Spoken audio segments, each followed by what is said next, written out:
Baale lafamoo gosa. Hawaardoonni sirrii miti. Sirbi ati baay'ee jaalatu sirba kami sirboota hojjette keessa? Nuti bar maqaa ammasii dhabneerra. Silaa isaan waliin lubbuun jiraatanii yaada hojjechuu qabda turte. Ani badhaasichan barbaadu. Albama Baalii keessatti sirboota meeqa hojjetteetiin hin jirtu? Hacaaluu garuu hojii akka hojjedhu hojiyyuu natti mee hojiyyuu qopheessee ture. Ergaan sirba san keessatti dabre maalinne? Aartiin Oromoo bakkuma Alii Birraa faatiitti dhiisanii jiran.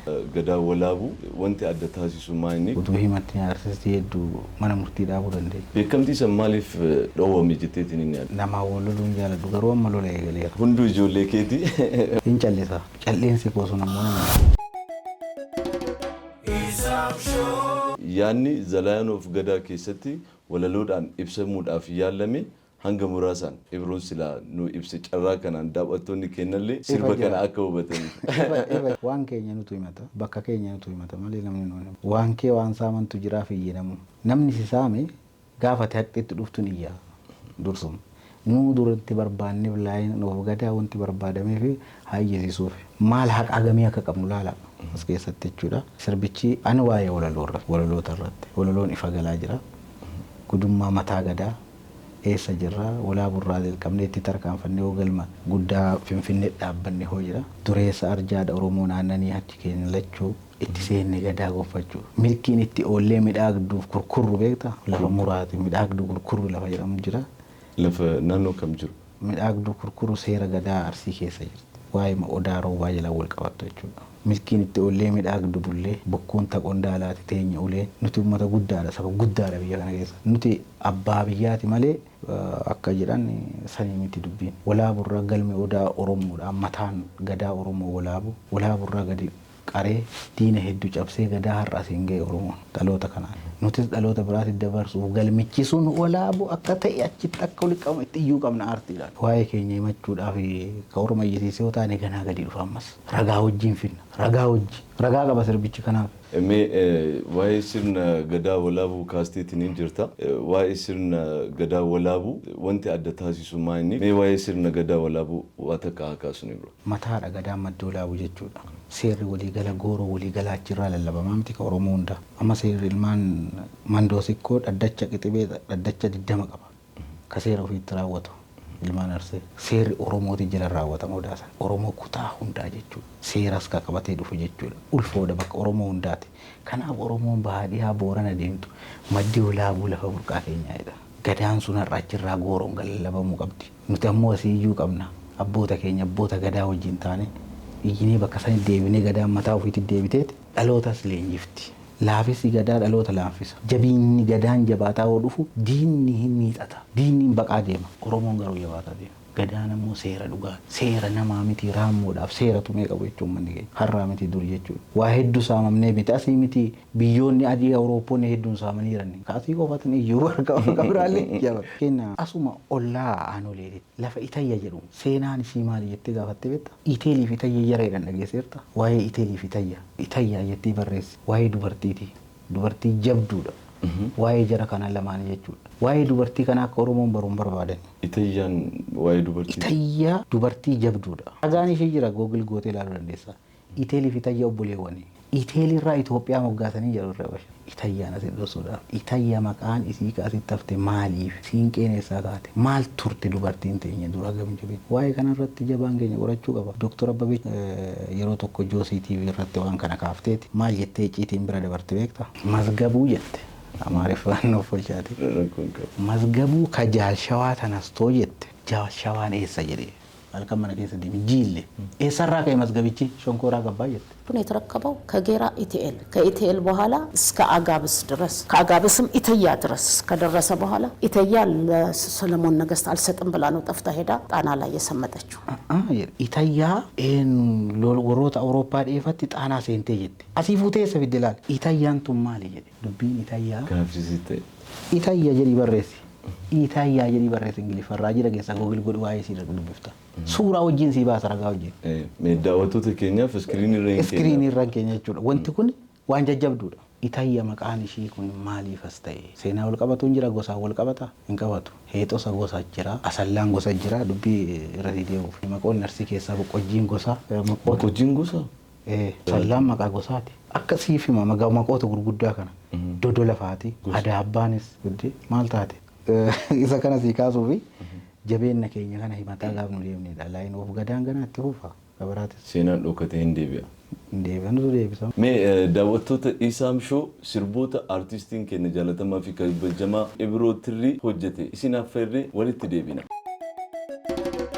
Isaam Shoo Arsiti Martiin Onkuruura Luma Woli Woyaa Andoode namni chadhee maafin addaanee bullukoon kun furtuun harka kan keeti kan onnee koo waabeen kan na ceesisu waabeen kan na ceesisu tiriifsee balootu baalu ayyoona ayyoo dhalu gambadee harri goobe injabaatee mirgaa biyyaa falma dhaloonni dureessa addaa Oromoo nannanii harki kenna lachuu. Mee Ibroon sirboota 405 hojjette keessa hunduu ijoollee keeti wal caalchisuun ulfaataadha.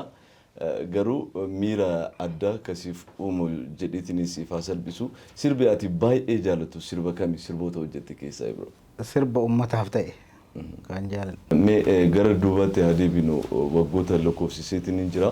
Sirbi aartistii keenya aartist Galaanaa Gaaromsaa albama Baallii jedhu sirboota hedduu achi keessatti hojjetteetiin hin jirta. Reefis kaasnee jirra.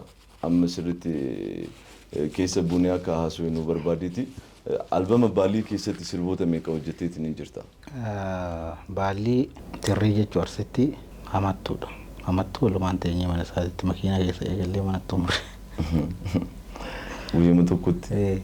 Baay'ee tokko yoo bira geenyu naaf Galaanaa haala waliin ta'an. Amal namoota amala walii galu argiteerta guyyaa tokko cinqabnee hojii hojjennee hin beeknu Baallii illee akkas. Hojii guyyaatti bareechee hojjetanis innis. Keessattuu sirba arsiisan haalaan bareechee hojjete. Sirboota sadii albama san keessa kan jiran. Achiin dura immoo sodaa qawwee fi jajjabaa sirba jedhamu jira. Sodaa qawwee sirba yeroo qabsoo bahe sirba qeenxeedha. Hedduu jechuudha sirboonni maaliif yoo teessee galmee as fuutee galmee irraa dubbifte malee hedduu kasi jala asiin dhufne jira. Amma albama yeroo dhiyootti bahan ammoo albama waan ta'eef walaa qabsiisnuti. Albama artist keenya Andu'aalam Gosaa. Albama san keessatti sirba arsii sirba tirrii ajaa'ibaa nuuf baaste. Sirbi sun ergaan isaatis baay'ee ulfaataa na fakkaata. Ergaan sirba san keessatti dabre maalinne? Ergaan sirba san keessatti darbe ergaa dhaloonni keessa of ilaalu. Yeroo baay'ee wal falmit ture namaa fi lafti garagara. Ilmi namaa lafee takka lafee tokkorraa daraare. Ilmaan haadha tokkooti.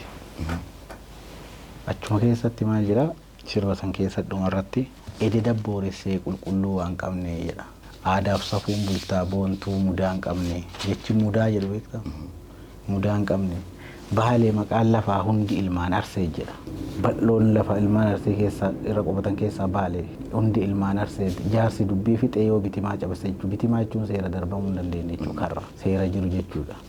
Maaliif namni namooma irratti abboonni keenya kaleessa namooma irratti ijaaramanii lafa ofii baalee diidaa gadabeessa tiffataniitiin daangaa ofii as gaane. Har'a dhaloonni ammoo qubsuma duuntaan namooma duuntaani qubsuma irratti xiyyeeffate. Namoomni bada namni waliin birmatu. Kanaaf dhaloonni ufaa qoratudha. Daasitee marti shambagootee qacaleen arsiituun namoote. Leenjisoon leenjisee booraa isa maleen feesisu kooraa. Kana eessaa kaasee haga eessaatti deema jechuudha. Jaawwiin as jiru baalees jira. Heexoo gosti arsii ka gamana jiru guutuun gamaa gamana jira gosti hundi isaa. Gosti leenjisoo diigaa ka as jirtu diidaa jirtu baalee jirti. Koloo argiteertaa miti kaleessa kan gootota kanneen kaafne jechuudha. Dhaloonni kun yeroo hedduu amma seenaadha jedhamee amma dhaloota kana irratti wanta haasa'amuutu jira. Sirba kee keessattis akka ibsaa turte yaadanis amma sirriitti naa ibsaatiin hin turte. Baalee lafa moo gosa kan jedhu seenaadhaan wal qabsiistee xiinxalliidhaan sirriitti silaa jala deemnee haasofne. Baalee lafa, gadab lafa, diidaa lafa, laanganno lafa, albaso lafa, lafa ilmaan arsii irra qubatan kunni. Lafa meeqasii kaasa shaallaa lafti kunni gottata lafa gosa irra jiraata. Gosti hundi maqaa qabdi. Gosti lafaan wal qabatee waamuun hin jiru sii galeeraa miti.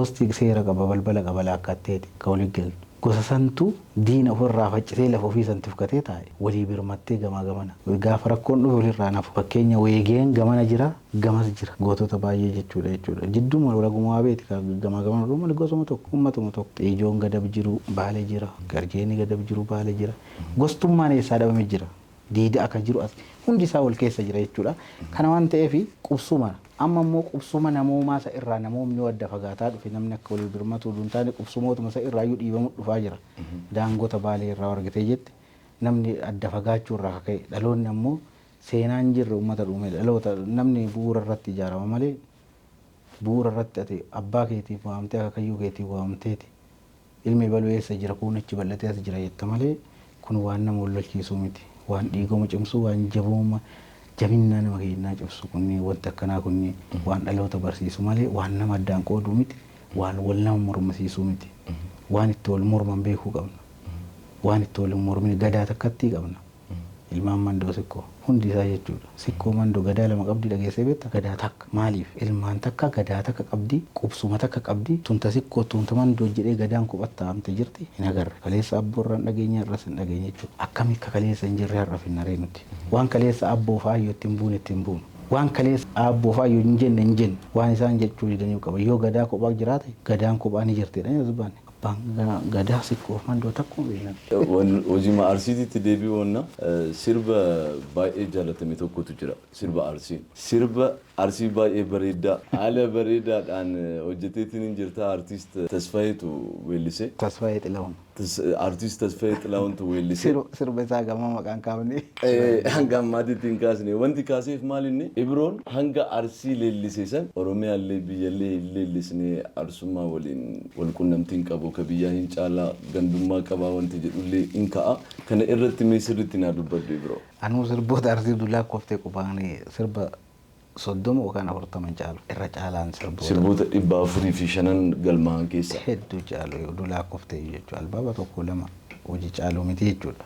Oromiyaa saalaan faarsee sirbeera tuulama saalaan faarsee barreesseera machas akkas godhee jira wam tokko jechuudha maaliif ija keessaa waa laaluu qaban keenya ka Tasfaayee jechuudha seenaa isaa walii wal qabatu sirbichi naa himee seenaa jenne arsii baay'ee bareeda waan ijoollummaa isaati sammuu isaa keessa jiru jira Tasfaayee lagoota utaalee guddatee miicaa magaalaa guddatee hin beekta Finfinnee guddatee ammas kabaraa dhufaa jira ka Tasfaayee hojjenne kan akkuma jechuudha. amma yeroo dhiyootti hojjetee fida isa keessatti uummata laale hawwiin uummata sanii qabu onneef jabeenni kee akka gaarci laaluu jira. Walaloo cimaadha. Waa hedduutu achi keessa jira. Walaloo jechuun siikuu hin danda'u sigalee dhageeffatu namni waan siinqee wal qabatu jabummaa dubartiitii jira jabummaa ilmaan arsee cichoomina oromummaaf qabdu jira achi keessa jechuudha maaliif oromoo walii qaba waan qabu akkuma kutaa hundaati jechuudha akkitti quuqama inni akkana turre jedhee naa himusan miira na uumee kanaan boodan isa cufeetu irraa garagale halkan guutuu inni yaa bulaan taa'eetuma waan fixadheetti garagale inni seen sirbee sirba bareedaa ta'e jechuudha. Barreessaa walaloo fi yeedaloo waan hin arganneef gaaffii tana sammumatti qabadhe awaardiiwwan biyya keenyaa kanneen akka Odaa Awaard waggoota afran ammoo Acaaloo Awaard dabalatee artistoota sirboota qeenxeenis albamaanis kilipiinis ni dorgomsiisu. Garuu sirbi tokko sirba ta'uudhaaf nama hedduutu duubaan jira. Namoota duubaan jiran keessaa ammoo namni walaloo fi yeedaloo dalage. Nama sirba san lubbuu itti uume jedheetiin ni yaada. Awaardii irratti namoota yeedaloo fi walaloo hojjetaniif iddoon kennamuun dhabuun isaa dhaloota of hagammiidha. Ati maaltu sitti dhaga'ama Ibroo akka barreessaa tokkotti? Inni kun waan yeroo baay'ee kan sooshaal miidiyaa irra baasee maxxanseera waan kana. Walaloo fi yeedaloo oduun jiraatiin kiyoogiraafiin hin jiru. Walaloo fi yeedaloo oduun jiraatiin istiidiyoo qindeessuun hin jiru. Bakka walaloo fi yeedaloon hin jiraatinitti wanni tokko hin jiru. Ogeessa walaloo fi yeedaloo gadi qabuun durumarraa turte aartii Oromoo keessatti. Amala aartii Habashaa keessaa nutti as darbe aartii Habashaa keessaa kan yaasa gaazexeessitoota FM'oota magaalaa Finfinneeti. Itti habarsitee jechuudha aartii san keessaa akka budaa keessaa baasan tokko argite aartota keessaa baasan. Itti habarsanii jechuudha. Yeroo sirbi fireen tokko fa'aa gurbaan tokko hojjete tokko itti habarsanii tiqillisiisanii itti daraasuu achi qabaniiti keessaa baasan saniin booda daraasii jedhanii barreessaaf kabaja kennamu. Keenya keessatti koreen aartistiidha. Aartistiin ammoo barreessaa ol baasuun barbaadu. Uduudhu artistiin Oromoo jechuun maaliif sheexaanni mana warra Habashaatii fi artistii Oromootti illee jedhee haga gaazexeessonni jabaatanii itti afarsanii gaazexeessonni Oromoo keessaa baasanii malee saaxalanii waan fedha ta'u awaardonni sirrii miti. Viidiyoo filatamaa ta'eeti weellisaan fudhata argiteerta awaardii akkamitti maal ogeessi kaameraa maal hojjeta sirba bareedaa hoo jedhe barreessa hin bite jedhanii ulaagaalee caaluu san dubbisee barna ajaa'ibe. Waan yaada artistii 2-3 achirra barreessa. Waan boru dhalootaaf ta'u miti barreessitoota keessaa baasan gonkuun. Ulaagaa achirratti barreessa. Eegaa. Maali? Ulaagaa artist foundation caalu dubbisuu dandeessa. Na ajaa'iban. Barreessaa fuudhanii maxxansaniiti hin hambifnuuf weellisaa waliin maxxansa barreessaa u danda'aadha. Weellisaa cimaa bara kanaa jedhee badhaafamuu qaba malee inumaayyuu achi keessaa iyyuu gahee hin qabu. Yoo badhaafamee sagalee isaa. Badhaasa barreessitootaa fi warroota muuziqaa qindeessee fi ogeeyyoota kaawwantu badhaafa malee weellisaa cimaa keessa galee qofa. Achi keessaa ka weellistoonni guduu jiran koree keessa namoonni hedduun guduu jiran ibsa dheengadda kenna irratti illee waa hedduu argatee jabee bira darbe. Maaliif obboleessi keenya uummataan wareegame maqaa isaatiin jira awaardii kana. Keessattuu dhiibbaa barreessitoota artistoonni achi keessa ta'an dalagan kana sirreessuu qaban. Lammaffaa ulaagaa cabsani. Ulaagaa isaanii keessa maal jedha sirbi afaan makuu hin badhaafamu jedhee sirba afaan makuu badhaasaniiran. Ulaagaa ofii kaan cabsaniiran. Inni kun laal dogoggora jechuudha. Barreessaan bakka hin jirre maaltu jira? Moo barreessitoota Oromoo kan ijoollee duubaan jiran warroota keenyaa kana ani badhaasicha hin barbaadu. Tunaaf kennamiyyuu hin barbaadu badhaasicha. Maaliif Hacaaluun lubbuu ofii dhabee dhugaa dhabee jira. Garuu achi keessatti wanti dalagamaa jiru ni bira. Kan Bashaatu Odaa Awaardiin gonkuuma barreessitoota waan jedhamu hin jiru. Akka Bashaatu Tolee Maaram jettee Odaa Awaardii haasa'isiisa irratti baay'ee sii kumadde. Artistoota Oromoo natu sharateen seensisee ka jette Alii Birraa fa'aati achiin dura seeneera dogoggora kun. Jechoota akkasii obboleettiin ta'e fayyadamuu hin qabdu maaliif jechoota isiirraan eegamu isiin gaazexeessituu guddoodha.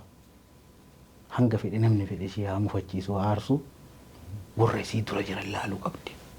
Badhaasa viidiyoo ta'e kam ta'e isiin tokkuma kennitee galti. Ulaagaan dhufe kaacee kan walaloo quba dhufee maal dhufee ture bareedatti. Nama tokko badhaasanii achii booda qixxeessanii warra walaloo keessaa baasaa jechuudha.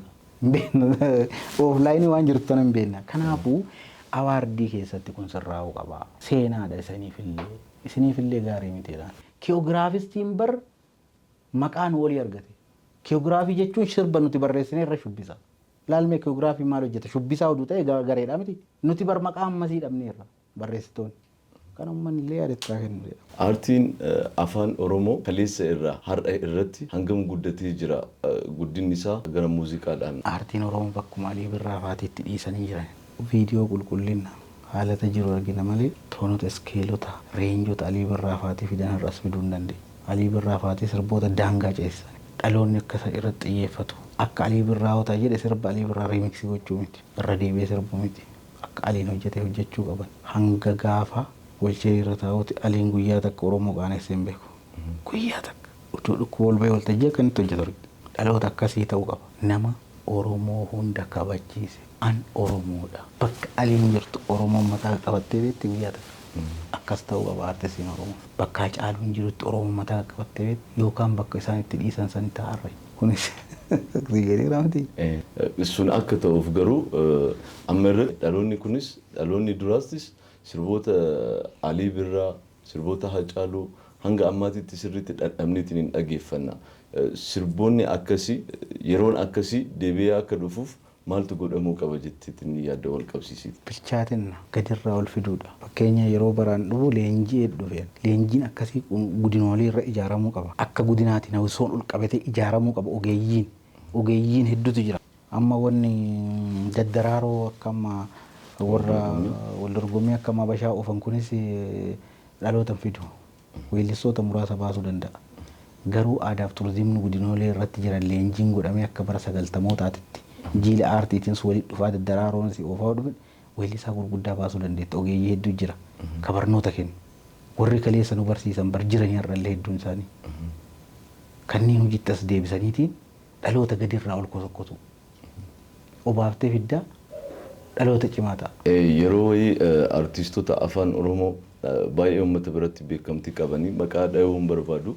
Istiidiyoo irratti carraa hojiidhaan wal argine yaada tokko kaasan. Yaada ammaati kaastee walii waa wal qabatuufiin kaasuu barbaade. Yaadni isaan kaasan maal inni guddinni aartii kanaan dachaatti akka dabalu yoo barbaadame Inistituutiin aartii bal'aa fi guddaa yoo danda'ame magaalota hundaa irratti yoo hin danda'amin ammoo godinoota hundaa irratti bal'atee akkuma mana barumsaa barattoonni itti bulanitti hin baratan. Inistituutiin akkasii silaa ijaaramee jijjiirama guddaa infidaa yaada jedhu artistoota gurguddoo irraa dhageetiin hin jira waan ta'eef yaada ammaati kaastee waliin waa walitti naa dhufe yaada kanas mee maal irratti jira? Jajjaboo hedduu qabna. Har'as kan jiran warra akka Alii Shabboo fa'aa qabna. Warra akka Eliimoo Alii fa'aa. Waa'ee muuziqaa warroota beekantu jira. Warroota kaleessa jajjaboota kaleessaati jira. Hedduu warra akka Afandii Zayyoo beeku. Afandii fa'aa jira. Weellisaa guddaadha. Weellistoota jajjaboo hedduu qabna irraa dhaloota barsiisuu danda'u. Isaan kun uduu ammas jiran waan tokko gad dhaabanii fi dhaloonni isaa irra qaramuu qaba. Gitaara takkattiidha Alii Shabboo fa'aati bar. Haga har'aatitti weellisaa Itoophiyaa jedhamu kana guutuu baasan. Seenaa dinqisiisaa guddaadha. Dirree jedhee weellisaan afaan Amaariffaa sirbu bar. Dirree gadi waamanii bar. Booksii amma taphatan kana gitaara Yaaral Istaayil jedhani. Amma mana Yaared muuziqaa Yaared deemtee baratte sin barsiisan. Kophaadha bar. Kophaa fudhatanii dhufan. Ka Wallaggaa ka'u isaan bira dhaqatu. Abbitoon eessaa ka'ee achi dhaqee achi akkasii weellisee ka Baalee ka'u eessa ka'u argiteertaa dhaloota akkatti ijaaran sirboota barata isaa hojjetan argitee gitaara ogeessa meeqa oomishan ufumaa ka dibbee rukutu asitti ufumaa ka gi'uuti taphatu harramee maalirraa barataa har'a warra akka Alii Shabboo fa'a warra akka Elimoo Alii ammoo weellisaa Elimoo Aliitti nama beekamaadha akkam nagaa jennaan ogeessa muuziqaa guddaadha guyyaa takkamee dhalootaan maal godhu yaalta jedhamee miidiyaarra tiimoota isaanii walitti qabanii maal goonamee waan gochuu barbaadan nutti maayidhamee jira kuni baratamuu qaba. Carraa waan argatanitti fakkaatu. Carraa argatanittis namni isaan dubbisee miidiyaa intarvii isaan godhullee seenaa isaanii hin beeku baay'ee natti fakkaata dhiifaman kolchaatii warra isin dura intarvii gootan jedhu. Seenaan jaroota kanaa jarri kun jaroota gurguddoodha. Maal hojjennu Aliimee maal hojjennu duun jedhin Aliin nurraa darbe. Har'a warri Aliifaa ol baase. Akkuma bar kanneen hundarra hojjechuu qabnaadha. Akka mana barumsaatti dhaloota sammuu ijaaramuu qaba. Garuu muuziqaadhaaf akka gibirri gabbaramuu beektaa akka biyya keenyaatti. YouTube irra Kan muuziqaa akka ispoortii abboonni keenya birrii guraan turre dura. hin gurrama ture. Kan muuziqaa akka ispoortii hin gurramu akka Itoophiyaatti. Hundee biyyaallee waan kana. Yeroo ammaatitti immoo dura irratti. Durasis ammas jira wanni seeronni jijjiiraman jiru. Muuziqaan bakka guddaa qaba. Muuziqaas biizinasii jijjiiruu qabna dhaloota ammaan booda. Weellisaa Oromoo ammoo rakkataa ta'ee ammaan booda hojii isaatiin akka jiraatu godhuu qaban. Kana gochuuf ammoo barnoonni muuziqaa waajjirri aadaa fi turizimii jechuudha. Aadichi koo abbayee turizimichi koo abba'uu qaba. Gareen amma viizitii akka ba'e argiteertaa miti gareen aadaa fi muuziqaa walitti dhufee achirraa gadi barsiisuu qaba ogeeyyiidhaan. Nama tokkochatu akkasii Oromiyaa guutuutti hawwisoo san ijaaree bara. Hawwisoo har'aatti miidiyaa argitu kana bara. Carraa argateen nama tokkochatu ijaareetiin akkasii Oromiyaa guutuu hawwisoota durii Kaarsii ka Wallaggaa akkasii jennu kan hin barre. Nama tokkotu ijaare. Kan waraabes nama tokko naanna'eeti. Warroota viidiyoo sanii waraabe.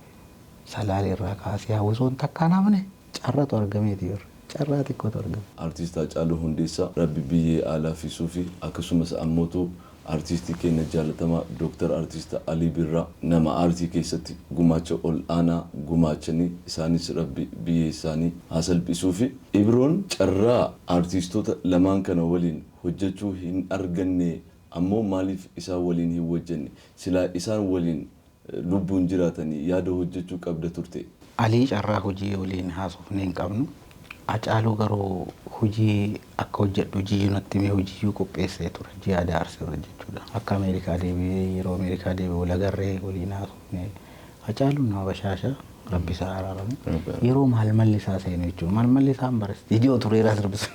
Akkana waan akkanaati akkana hojjechuu barbaada jedhee waan san qopheessanii hojiiwwan hedduu utuu waliin agarreen innis jidduun biizii ta'ee ture aga Ameerikaa deebi'ee.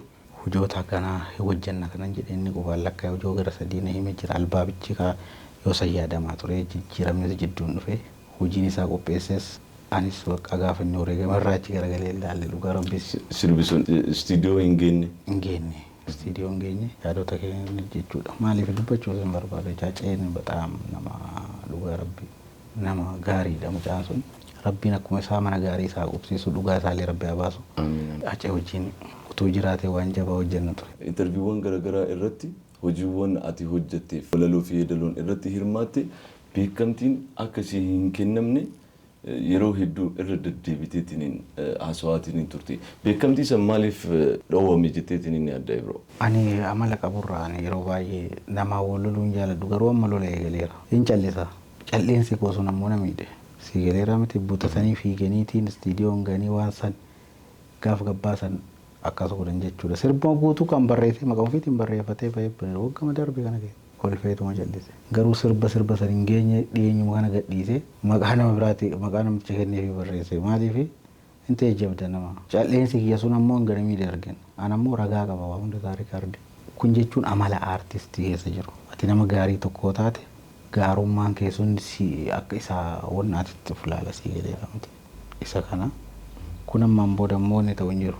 Wala booda ammaan booda gama seeraatiin illee gama jiru jechuudha. Seerri akka jiru artistiin Oromoo sabboonummaa jala dheessiti beektaa seera.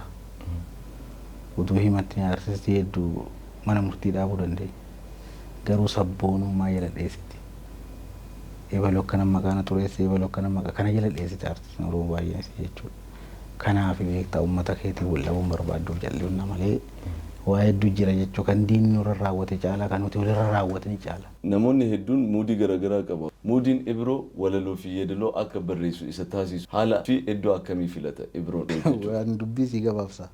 Muudii jettee wanni mataa lafaan uktumanii dhumu jiru. Waan hojjettu san sammuu keetiin bal'iftee yaadudha. Malee muudii jetteeti. Araada jettee muudii jettee wanni jedhamu hin jiru. Kata illee agarree kan muudii fudhatee muudii ta'ee jira baay'een. Hin ta'u sun gadi bu'iinsaa yaaduudha wannichi. Malee muudiin naa dhufuu warra muudiin naa dhufaa wanni akkasii hin jiru hojii irratti. Aartii waggoota dheeraa kana keessatti wanti hubadhe beeke yookaan immoo naa gale jettu maal inni garuu?